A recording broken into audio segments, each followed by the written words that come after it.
lab number 79.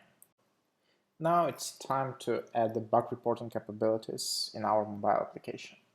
So what we will do is we will use the Bluemix service called Mobile Quality Assurance to actually bootstrap our app using its SDK and then gain the ability to provide a feedback bug report. We will also be able to distribute the app using that system and so on. So what we will start with was the login to Bluemix account. Use your credentials.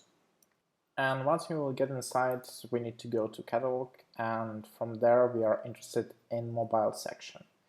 So let's wait until that one will load.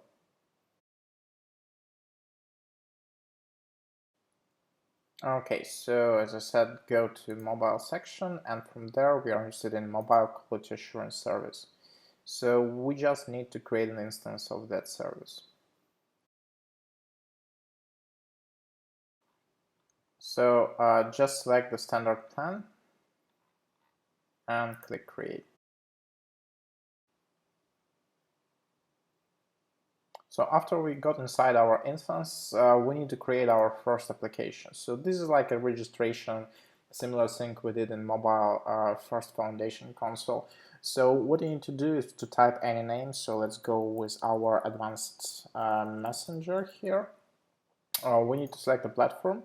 So we are interested in Android platform. For now, we don't have any iOS version. So afterwards, what we need to do basically is we need to instrument our application, and for that we will be using the key. So what we will do is we will add SDK for MQA to our mobile application, then using that key start the session, and then we can actually use that SDK to submit the bugs and so on.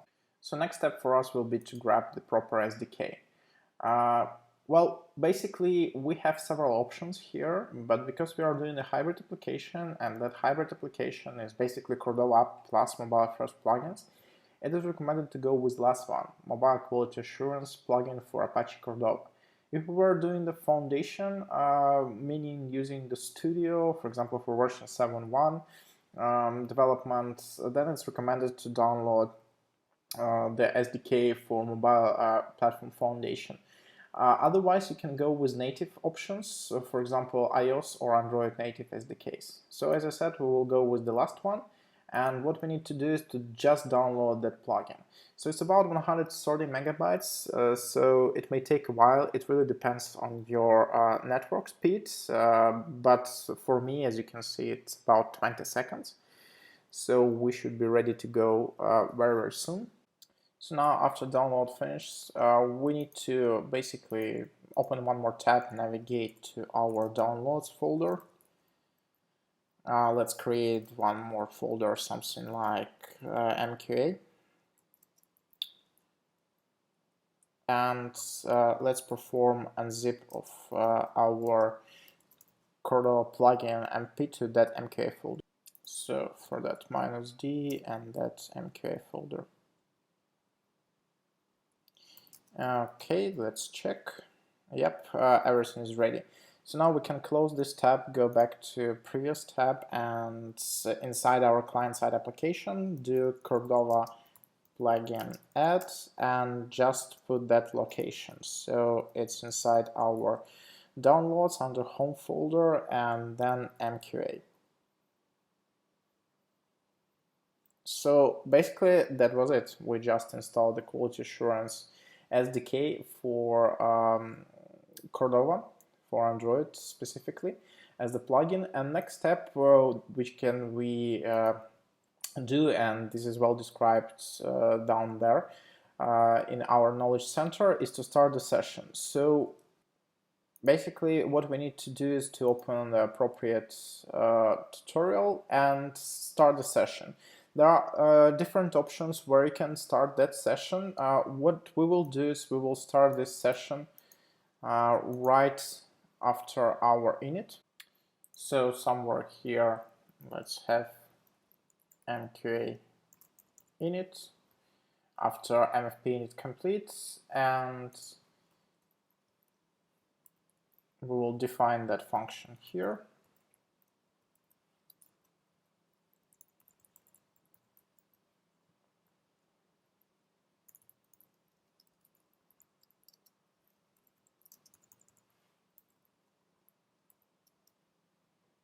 MQA start session.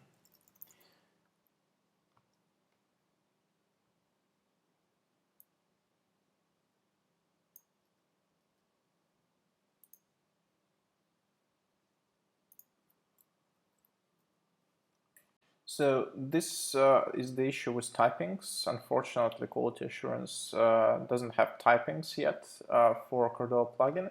So the option how to fix that error is just to go and to declare variable MQA any, just like that. And afterwards, it won't showcase you an error.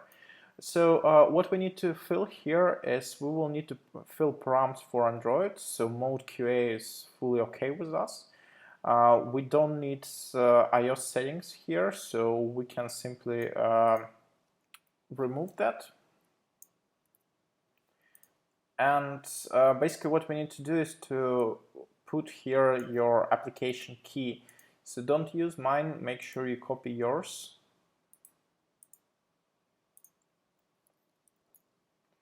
And in my case, this is the key that I'm interested in. Afterwards, next step will be to perform several things. So first one is Cordova prepare. And afterwards, we will just need to do Ionic run Android or Cordova run Android. It doesn't really matter in this case. To actually push latest application to our mobile device.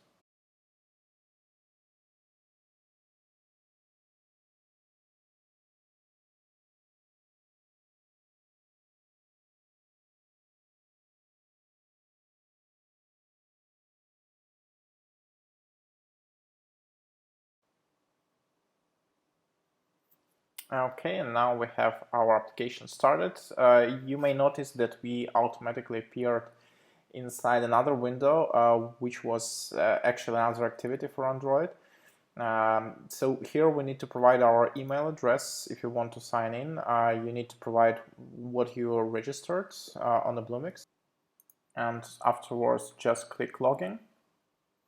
So you will be prompted for another activity, which actually explains you how to get started with the quality assurance. We don't need that for now. What we are interested is just logging inside our app.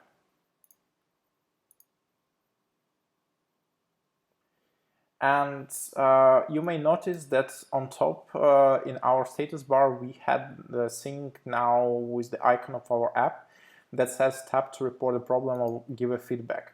So this is one of the ways how to start this MQA bug reporting or feedback reporting. The other way is to shake a device. Unfortunately, that one is not available, of course, on our emulator, but we also can assign that one to a specific function called manually using the MQA back command or something like that. So let's, for example, report a bug. So what we need to provide is some kind of title. Let's go with test bug. We can perform some actions description. We can set different severity level. What we can also do is to modify our screenshot.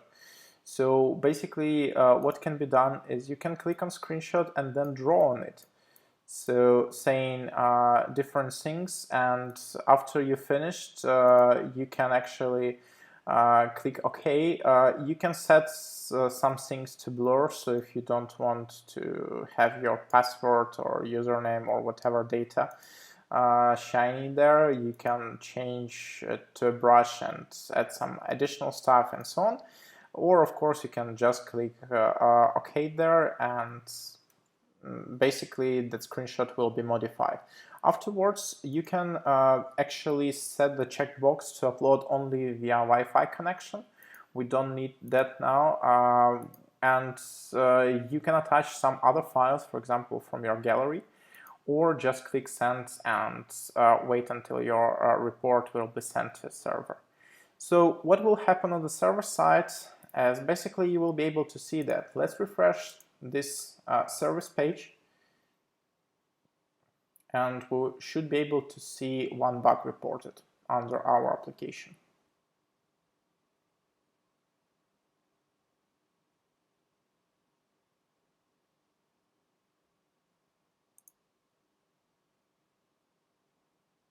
So here we have one bug reported. We can click on that one and it will allow us to get into the console.